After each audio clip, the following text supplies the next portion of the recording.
Jean-Michel. Nous devons des excuses. La colonisation algérienne ne ressemble à aucune autre colonisation. Nous ne savons pas pourquoi la France a conquis Alger en 1830. C'est un acte politique impensé.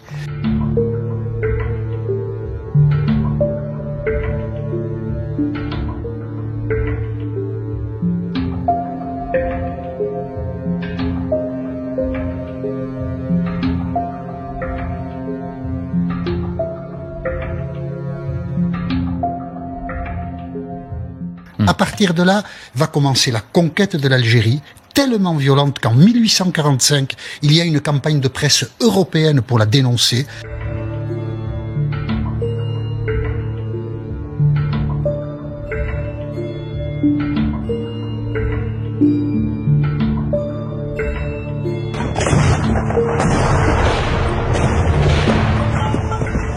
La scolarisation de 5 générations d'Algériens qu'on a condamnés à l'ignorance et à l'analphabétisme, et on a lancé du napalm sur les villages algériens.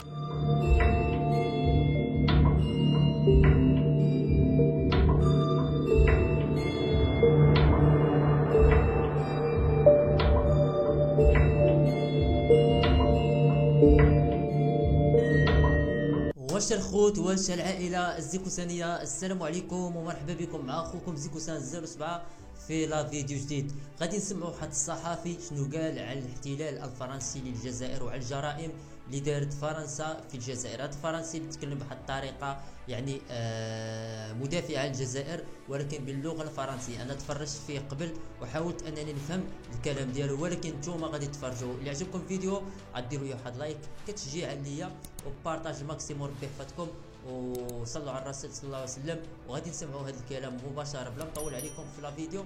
نبداو لا فيديو. Les excuses, faut-il faire des excuses? Donc Emmanuel Macron a dit non, pas d'excuses. Il l'a dit dès que Benjamin Stora a rendu le rapport. Mais examinons quand même la question des excuses. La colonisation algérienne ne ressemble à aucune autre colonisation. Les liens entre la France et l'Algérie, c'était des départements français, font que cette histoire est très singulière et il faut la regarder sous 3 angles. La conquête, l'exploitation, puis la guerre. La guerre, on en parle beaucoup, les 2 autres un petit peu moins. La conquête. 5 juillet 1830, les troupes françaises entrent à Alger. Pourquoi? Personne ne sait. En fait, il n'y a pas de bonne raison. On a dit bateau pirate, c'est faux. La marine anglaise a détruit les bateaux pirates algériens en 1827. Et les bateaux pirates, il en reste 3 à Alger en 1830. Donc, si Charles X décide la conquête d'Alger, c'est pour des raisons de politique intérieure. Son pouvoir est contesté, les libéraux progressent, il veut faire une opération de prestige. Et Alger est conquis le 5 juillet, mais le 30 juillet, Charles X est foutu dehors. Et c'est Louis-Philippe qui lui succède. Et personne à Paris n'a idée de ce qu'il faut faire de l'Algérie. Et à partir de là, les militaires sont plutôt les maîtres de la situation et tout le drame algérien se noue là. Les militaires, un peu autonomes, un peu guidés par Paris, mais personne n'a de projet, vont, après Alger, conquérir l'Oranais et le Constantinois. C'est la France qui crée l'Algérie. Ce pays n'existait pas avant. Mais les militaires, quand ils se livrent à la conquête algérienne, ils le font avec une brutalité qui épouvante même l'Europe. Il y a une campagne de presse en 1845, des journaux anglais, des journaux allemands et des journaux français qui disent que la manière dont se comporte l'armée française vis-à-vis des musulmans est inacceptable. La figure de cette barbarie, parce qu'il faut l'appeler comme ça, c'est le maréchal Thomas Bugeaud, qu'on voit là, ici, qui est honoré encore à Paris aujourd'hui. En 1860, Napoléon III a baptisé une avenue Bugeaud. Pourquoi? Parce qu'en 1848, lors de l'élection présidentielle, Bugeaud a soutenu Napoléon III. C'est juste pour ça. Eh bien, encore aujourd'hui, il y a une plaque avenue Bugeaud, et je ne comprends pas que la municipalité parisienne, qui se dit humaniste et tout ce qu'on veut, ne supprime pas cette place Bugeaud, parce que Bugeaud, c'est un assassin.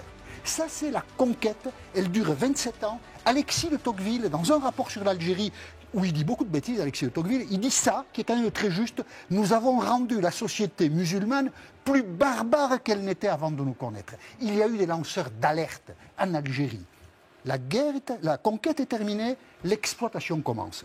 La Troisième République vote des lois agraires qui exproprient pour des bouchées de pain les musulmans qui occupent la terre depuis des siècles. Oui.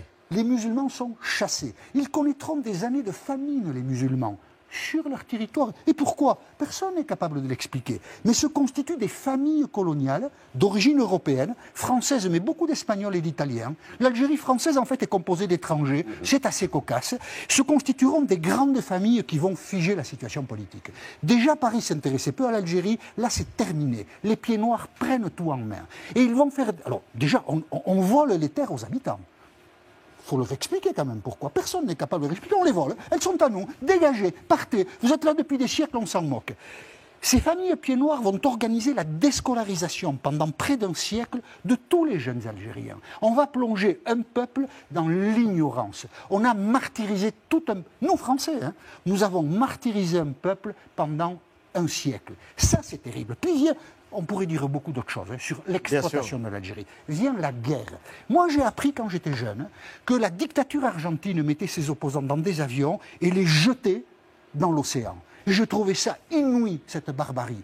Eh bien, on a appris après que l'armée française avait procédé de la même façon. Je voudrais vous montrer une photo. Cette photo, c'est le symbole de l'armée américaine qui bombarde au napalm les villages vietnamiens. Eh bien, l'armée française a fait ça en Algérie. Et on ne le sort pas du chapeau. Il y a de très rares témoignages d'aviateurs français qui, des années après, ont raconté cela. Ils le racontent avec...